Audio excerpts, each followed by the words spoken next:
আসসালামু আলাইকুম। বিরাট কোহলি, কিং কোহলি, যার নামের পাশে শত শত রেকর্ড, কিন্তু অধরা একটাই ছিল, ট্রফি জিততে পারতেছিল না। কিন্তু সেই অধরা কাটিয়ে উঠেছিল গত আইপিএল 2025-এ পাঞ্জাব কিংসকে হারিয়ে। এবারও কি আবারও পুনরুদ্ধার করবে শিরোপা এবং পরপর দুইবার নেওয়ার রেকর্ডটা করেই ফেলবে? কেরিয়ারের এই পরন্ত বেলায় এসেও যে দুর্দান্ত ফর্মে রয়েছে বিরাট কোহলি, 600+ রান করে ফেলেছে যে কিং কোহলি, তিনি কি আবারও আরেকটা ট্রফি নিয়ে নিবে? আর মাত্র এক হাত দূরে রয়েছে বিরাট কোহলির রয়্যাল চ্যালেঞ্জার্স ব্যাঙ্গালোর কাপ থেকে, আইপিএল এর ট্রফি থেকে আর এক হাত দূরে রয়েছে এবং ফাইনালে চলে গিয়ে আবারও প্রমাণ করলো যে তাদের টিমটা কতটা শক্তিশালী, কতটা মজবুত। দেখুন, আইপিএল এ দুইটা দলের এমন কীর্তি রয়েছে যে তারা পরপর শিরোপা ধরে রেখেছিল।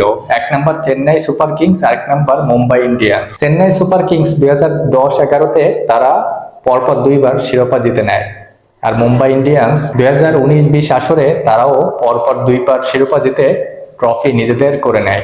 এই দুই টিমের কোনো টিমই নাই, তারা বাদ পড়েছে অনেক আগেই।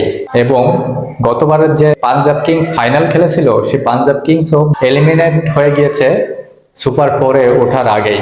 দেখুন, গতকাল ছিল কোয়ালিফায়ারের প্রথম ম্যাচ এবং কোয়ালিফায়ারের প্রথমে গুজরাট টাইটান্সকে 92 রানের বিশাল ব্যবধানে হারিয়ে দেয় রজত পাতিদারের আরসিবি, কোহলির আরসিবি। এবং ফিল্ডিং এর সময় যখন উইকেট পড়তেছিল, কোহলির যে বিশাল যে হুঙ্কার এবং কোহলির যে আক্রমণাত্মক যে মনোভাব, যেটা তার কেরিয়ারের প্রথমের দিকে ছিল, সেই কোহলি যেন আবারও ব্যাক করেছে কেরিয়ারের শেষ অর্ধে। কোহলি কিন্তু গতকালের ম্যাচে আশাহত করেননি, তিনি কিন্তু 43 রানের দুর্দান্ত একটা ইনিংস খেলেছিলেন।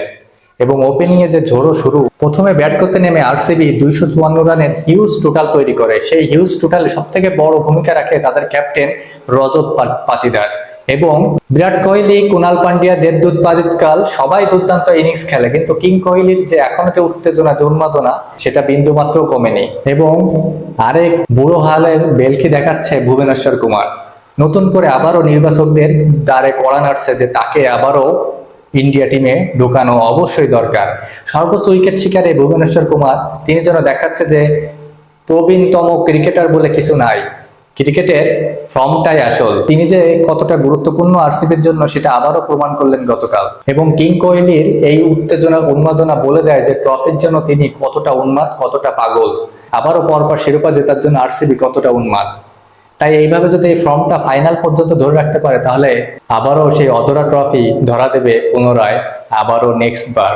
এবং তৃতীয় দল হিসেবে আরসিবি চলে যাবে সেই তালিকায়, যে তালিকায় আগে রয়েছে চেন্নাই এবং মুম্বাই। আপনার কাছে কি মনে হয়, যাবে কি, ধরবে কি সেই ট্রফি? পরপর দুইবার কি আরসিবি ট্রফি জিতে নেবে? অবশ্যই কমেন্টে জানাবেন। ভালো লাগলে পাশে থাকবেন। ধন্যবাদ।